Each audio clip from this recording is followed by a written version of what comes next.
السلام عليكم ورحمة الله وبركاته. إن الحمد لله حامده مسلما أما بعد فأعوذ بالله من الشيطان الرجيم. بسم الله الرحمن الرحيم. إن الله وملائكته يصلون على النبي يا أيها الذين آمنوا صلوا عليه وسلموا تسليما.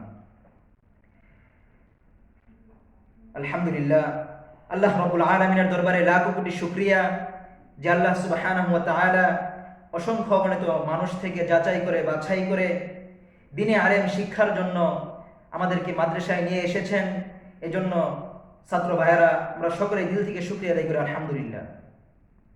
প্রিয় ছাত্র ভাইয়েরা, আজকে আপনাদেরকে নিয়ে বসার উদ্দেশ্য হলো, যেহেতু মুহররম মাসের কিছু ফজিলত রয়েছে, সেই ফজিলতগুলো নিয়ে আলোচনা করা, যাতে করে এই ফজিলতগুলো আপনারা আপনাদের পরিবারের কাছে পৌঁছায় দিতে পারেন।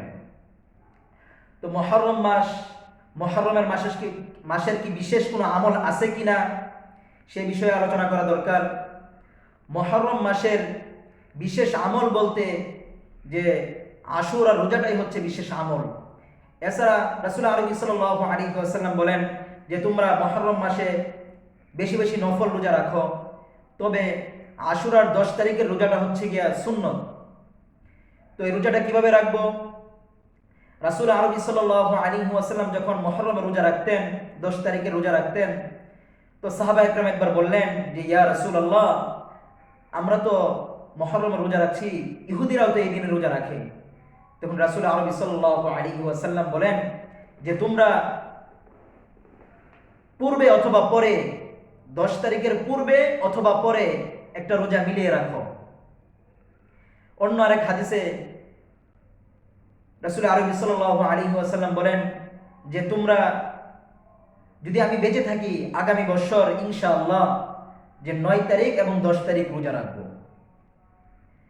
তো এই রোজা রাখলে কি হবে? রোজা রাখার ফায়দা কি?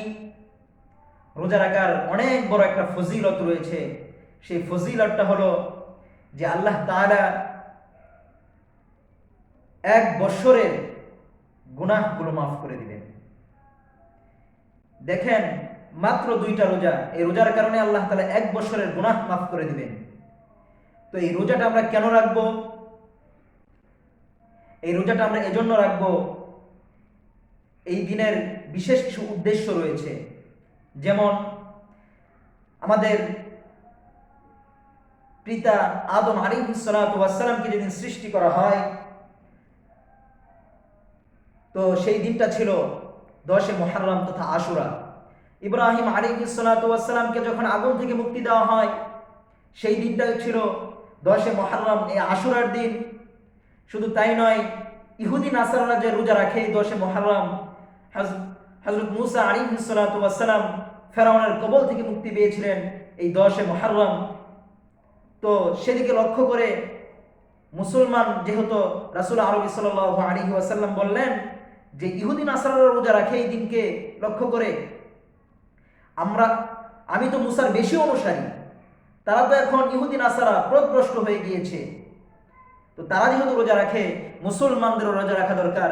সেদিকে লক্ষ্য করে রাসূল সাল্লাল্লাহু আলাইহি ওয়াসাল্লাম এই 10 মুহররম রোজা শুরু করলেন।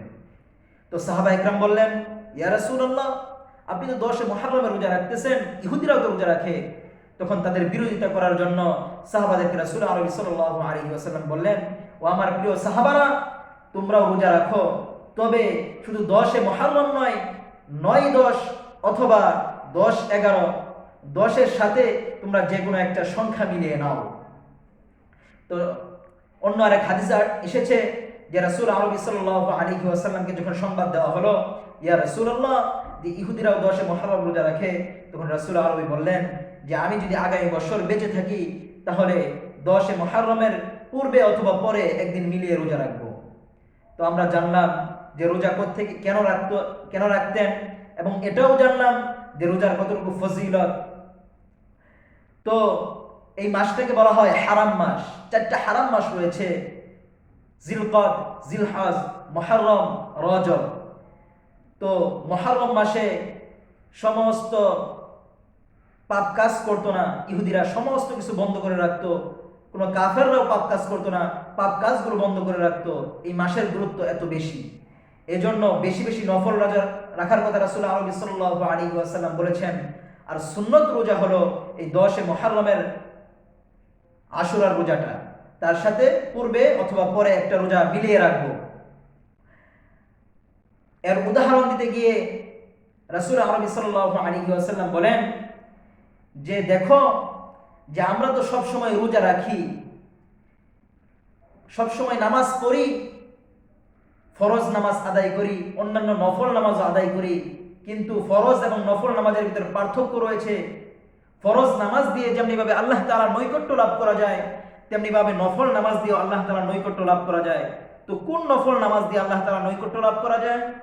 সেই নামাজটা হলো যখন রাত্রিবেলা আমরা রাত্রি জাগরণ করি, আল্লাহ তাআলার কুদরতি পায়ে সেজদা করি, তাহাজ্জুদের নামাজ আদায় করি, সেই নামাজের মাধ্যমে আল্লাহ তাআলার নৈকট্য লাভ করা যায়। তেমনিভাবে রমজান মাস তো বৎসরে একবার আসে, সেই রমজান মাস দিয়ে আমরা আল্লাহ তাআলার নৈকট্য লাভ করি। সেই রমজান মাসের পরে যদি কোনো ব্যক্তি আল্লাহ তাআলার নৈকট্য লাভ করতে চায়, সেজন্য এই আশুরার রোজা রাখে এবং বেশি বেশি এই মাসে নফল ইবাদত করে, নফল রোজা রাখে। তো এই বিষয়গুলো প্রিয় ছাত্র ভাইয়েরা আমরা আমাদের পরিবারের কাছে পৌঁছিয়ে দিব, এবং যারা রোজা রাখবো আবাসিক এবং অনাবাসিক সকলকেই এই 2 দিনের জন্য মাদ্রাসার পক্ষ থেকে খানার মেহমানদারি করা হবে। আমরা সকলেই মাদ্রাসার মেহমানদারিতে শরীক হব। আল্লাহ তাআলা আমাদের সকলকে তৌফিক দান করুন, আমিন।